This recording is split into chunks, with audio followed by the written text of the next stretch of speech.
Hello, this is Miss Homer, and I just wanted to quickly go over what we didn't do in class. And I say quickly, I'm going to either split it up into two separate shorter videos or one longer video. So you can always hit pause. That's the great thing about online YouTube. This is the video that I did not show in class today. It's on the first slide, and it is basically wonderful. It's The Linguistic Genius of Babies by Patricia Kuhl. It's a TED Talk, and it's regarding basically language acquisition theory in bilingual babies, and it has some great information. I know we talked a little bit about at 10 months how babies can distinguish and filter sounds that are in their own language and sounds that aren't, and then by 12 months they're only kind of using the sounds in their own language. So it's a great resource. There may be a couple of questions on it, so you would probably want to watch it. It's like 13 minutes long, and it's pretty neat actually. So ignore the comments that people made. People made some comments in the TED Talk comment section down here that weren't so complimentary, but I thought it was a great video. So I chose to let you out of class a little bit early. You're welcome. So that's something you should watch, and I will put the link in our comments below our video when I post it to YouTube, so you can have the link there. And if you don't access it for some reason, it's on the first slide of our PowerPoint. Okay, with all that said, there it is. First slide. I think I did this right. Okay. And there's the link to that TED Talk. So we have to go down a little bit here. I think we're going to move over just a titch here. Sorry about this. I didn't line it up exactly right. I think we've done this. Lost my place, guys. All right, here we go. Oh, I didn't get that far. So we did this in class. I remember talking about this, and that was the summary. So I'll scooch this over a little bit. All right, I think we're ready to roll, folks. So the summary of what we talked about in this particular chapter, in chapter 6, we're watching and learning the strategies and teaching processes of younger children, basically toddlers and younger children, and how they learn language through cognition and different teaching methods. The second one, we talked about the first one up here. Hold on, we'll backtrack a little bit. We had adult conversational teaching techniques, child-directed speech, modeling, and then we have prompting.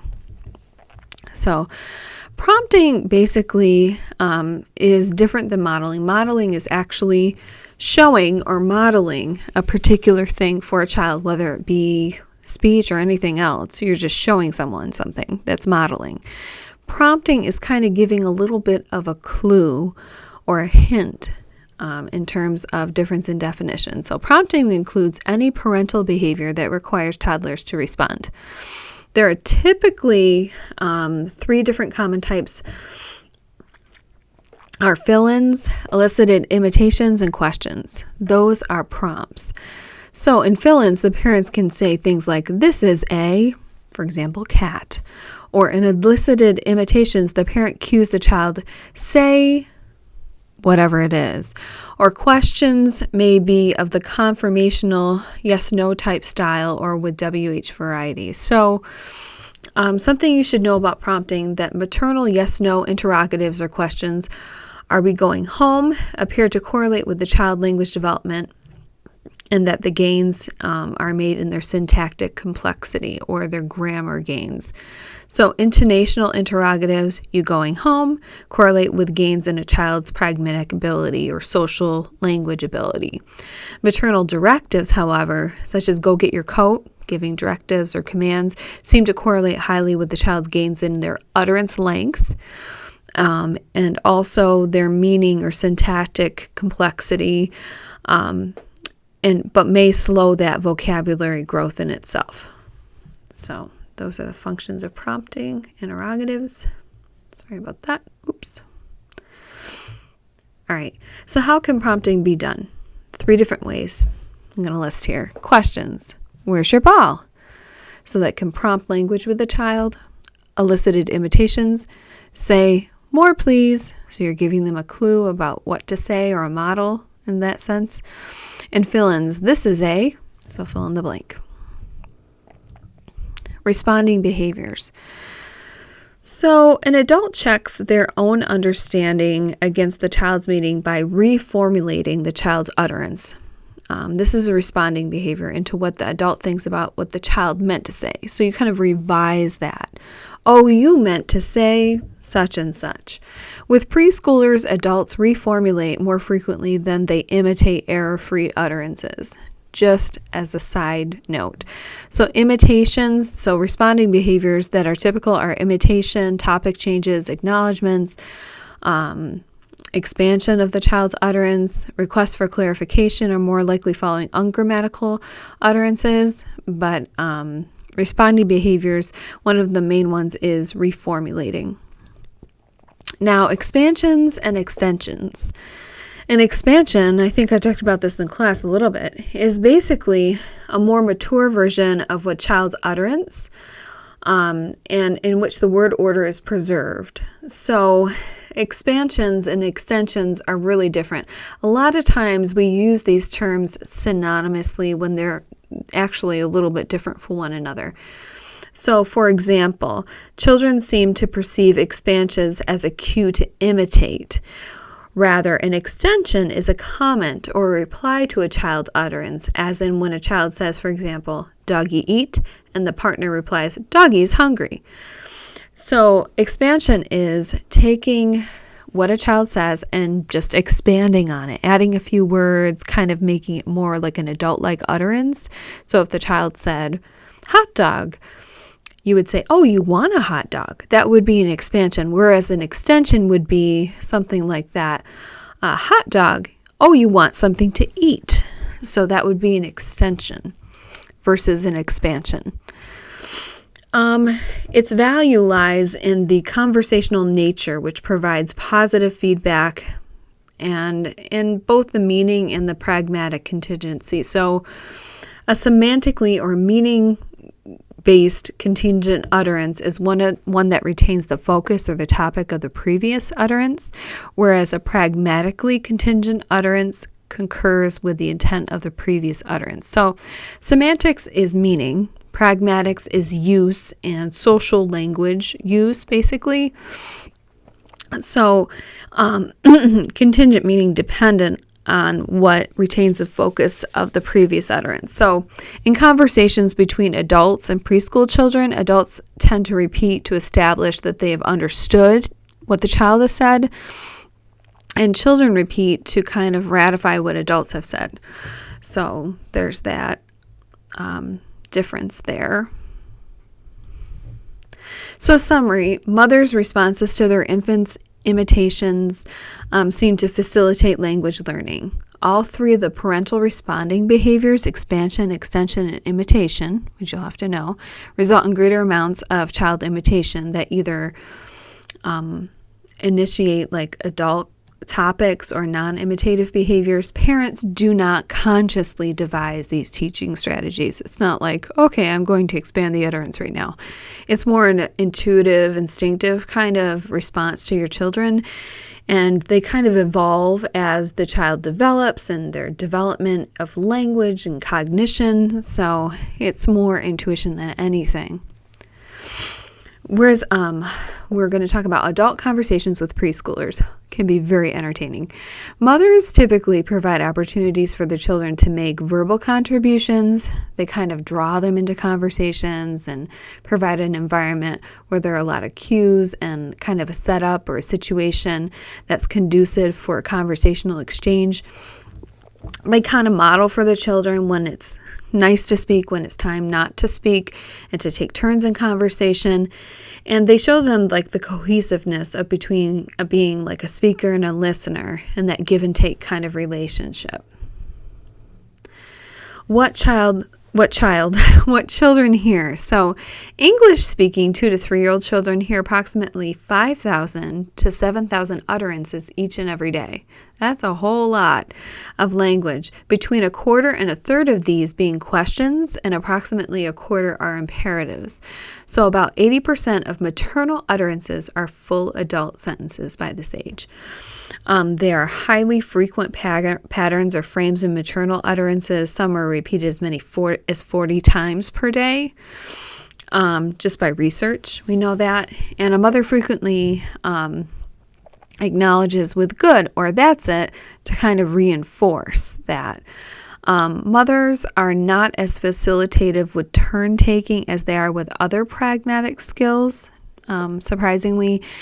And as the dominant conversational partner, maybe the mother or father in this particular scenario, throughout the preschool years, mothers interrupt their children much more than their children interrupt them. Believe it or not, research shows that. So something to tell your mom. To keep the conversation going. So mothers facilitate the structure and cohesiveness of conversations by maintaining and reintroducing topics, kind of pulling children in, keeping that conversation kind of cohesive and on target and on task and on topic. And a mother sustains her child's interest by the use of mild encouragement and praise throughout conversations. They invite child utterances, primarily through the use of questions and often followed by self-responses. This is a type of what we call scaffolding. It's particularly important when discussing either non-present things, so things that are not in the here and now, or other topics that are not in the present time or place where the child is talking. So it's good to know. Then we have something called a turnabout. So I think in Britain, a turnabout is kind of like a U-turn, I believe. But in language land here, a turnabout is an utterance that both responds to a previous utterance and in turn requires a response.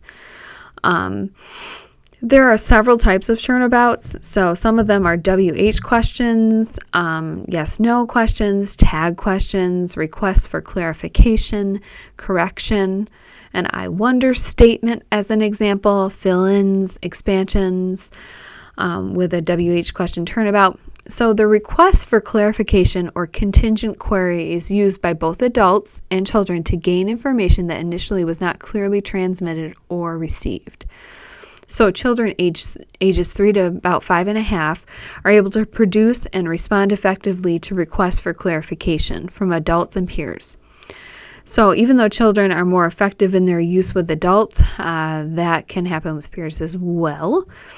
Types of turnabouts are seen in Table 6.6 on page 162 in your book, I believe. There are fill-ins, like my dog likes to play, for example. WH questions. Why does the dog scratch himself? So that's a turnabout situation. Or yes/no questions. Do you think the dog has fleas? So it's kind of keeping that person, conversational partner, engaged. You can see this. We might take a powder. You can pause it here. But I do want you to watch this video. This is a classic turnabout situation.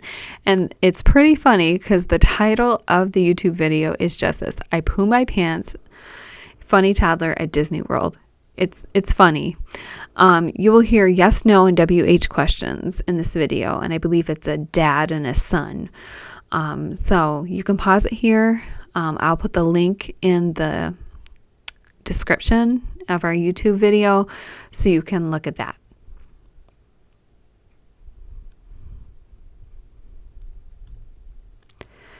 Anyway, hopefully you watched that video. So the importance of play. Play can be an ideal vehicle. Like I said, floor time play, naturalistic settings are really the ideal situation for language acquisition for a number of reasons, many and sundry reasons.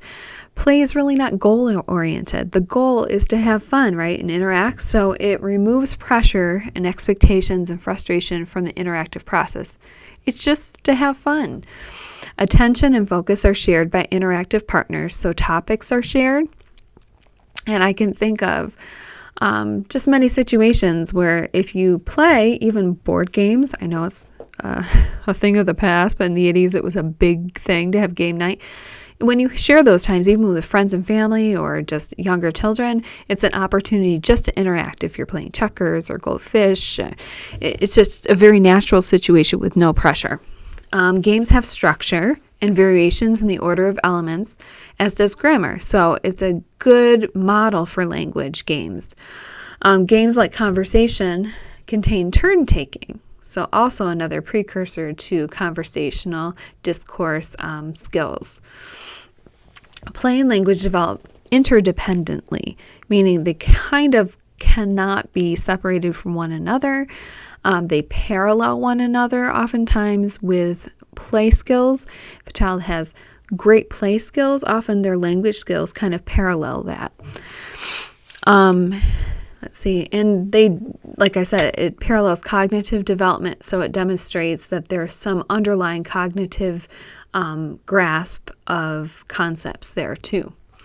Oftentimes parents contribute running narratives of the play, so we call that parallel talk a lot of the time, and they just kind of narrate or kind of give a play-by-play of what the child's doing. Say the child has a truck.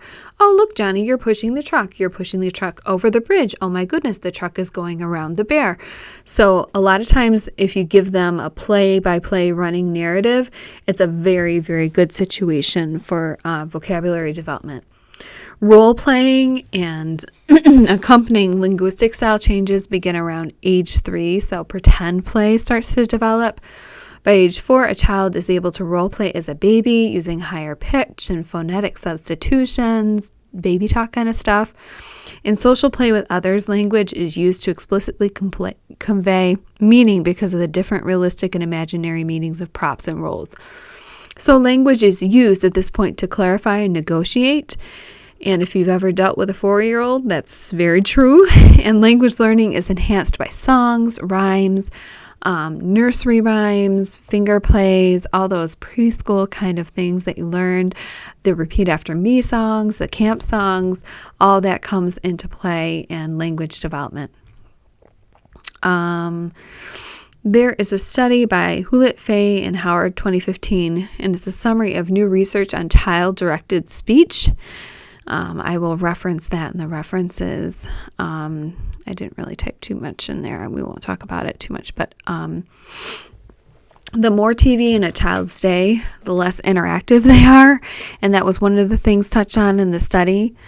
Also, they basically, to summarize this study, they looked at constant noise, background noise in the home, being associated with reduced joint attention activities between child and caregiver. So if the TV is on all the time, like I mentioned in class, kids and adults alike do a lot of screen time. They're constantly being engaged with some sort of media or noise. That doesn't allow for a lot of joint attention activities like conversation, reading, playtime. So Christakis and colleagues, they also studied the impact of TV and its noise on parent-child interactions in the home, and strikingly came up with similar kind of results in the fact that there was less time for actual human interaction in those environments. Christakis et al. Found that each hour of audible TV was associated with a significant reduction in child vocalizations, vocalization duration, and turn taking. Also, adult male and female word count was significantly reduced. So basically what these two studies kind of show us is that the more noise, background noise, and stimulation there is in the environment that's not language-based, that it's just basically, like I said, noise, there's less vocabulary, and there are fewer opportunities for a child to learn how to communicate effectively. Another thing, too, is print versus ebooks for preschoolers. This is all the rage in all of the literature nowadays because we do so much screen time. The American Academy of Pediatricians, or Pediatrics, in 2014 clearly stated that no screen time for children from 0 to 2 years was best policy. Vision development, they were finding more visual deficits in children and very, very young children because of all the screen time they were doing. Research also showed that school-age children may benefit from ebook advantages with the corresponding dictionaries at the ready, at their fingertips, highlighting key words.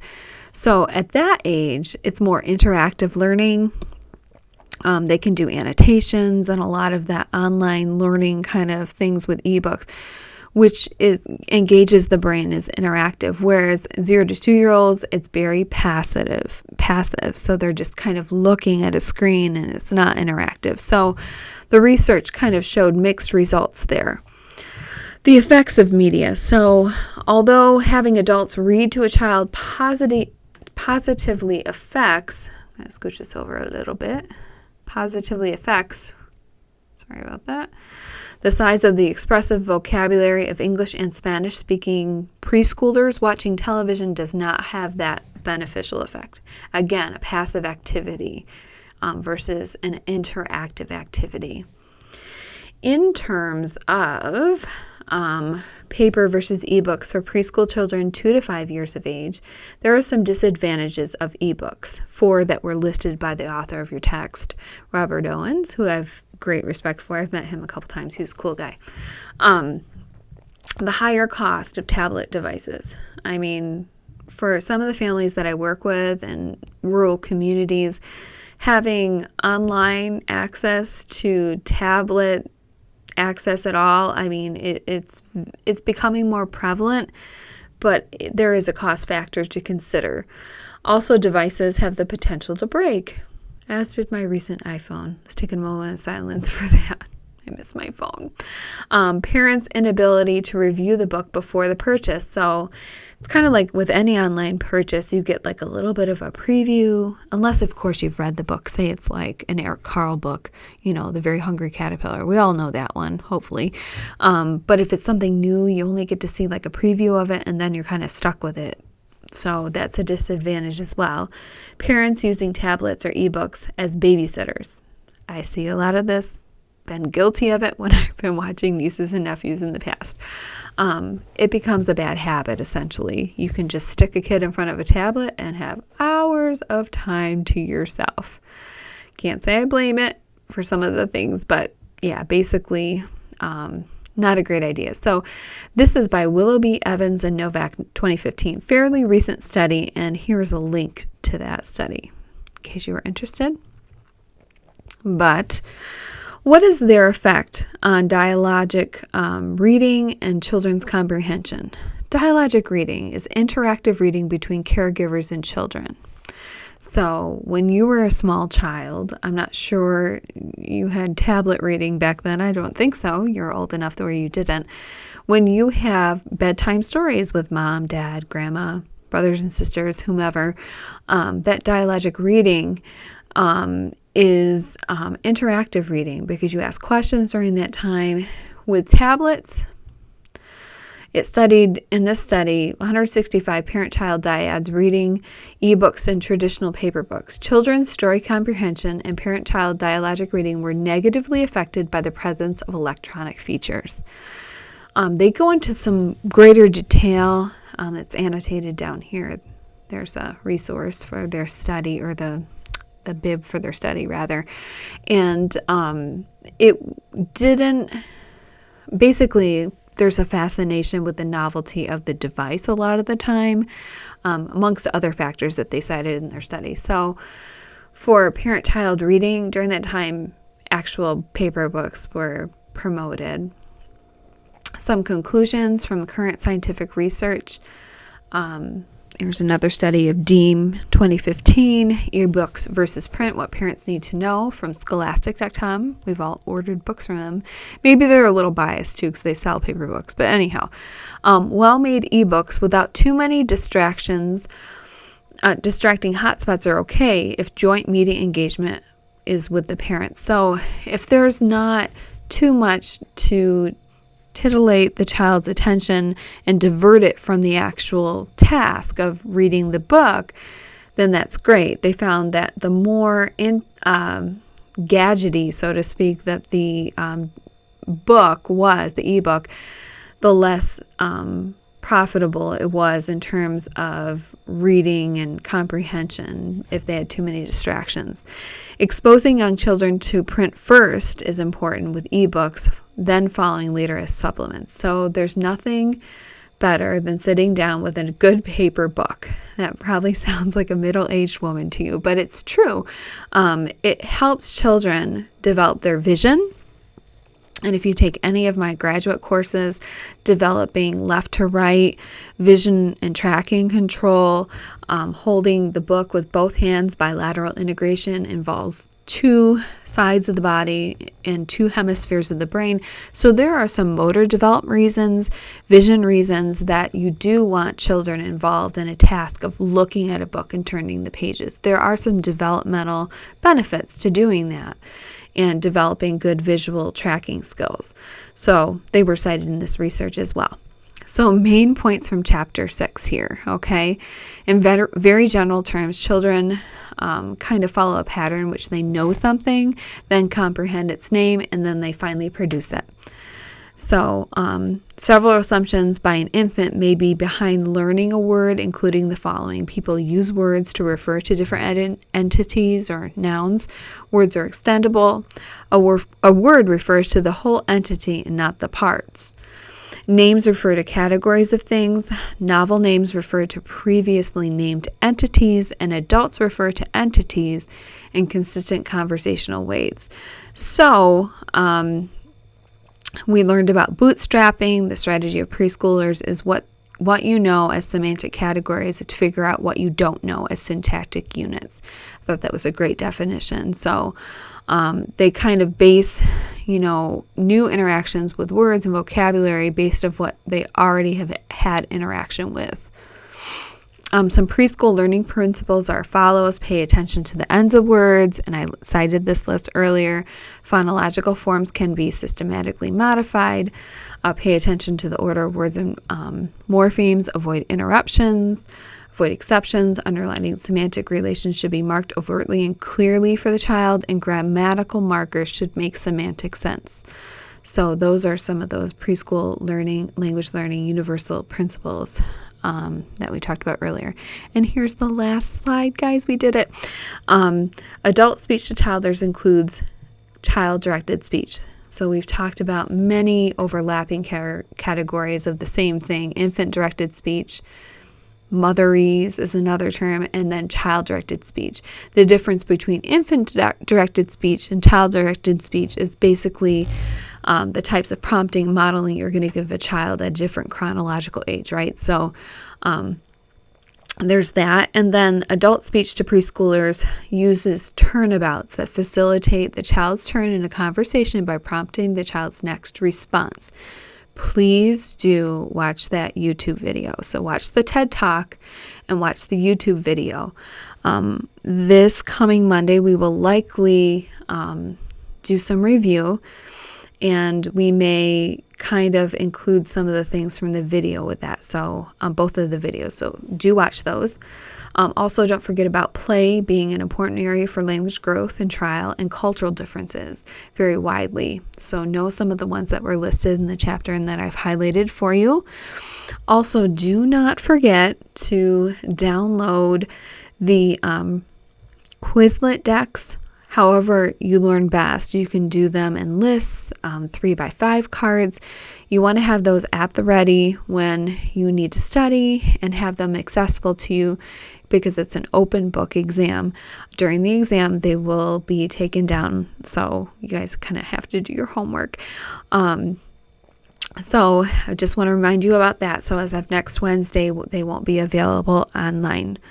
And I think Kelly should be actually getting to you with an email. So with that, I believe we are done, and we will see you on Monday. Have a great weekend. Bye-bye.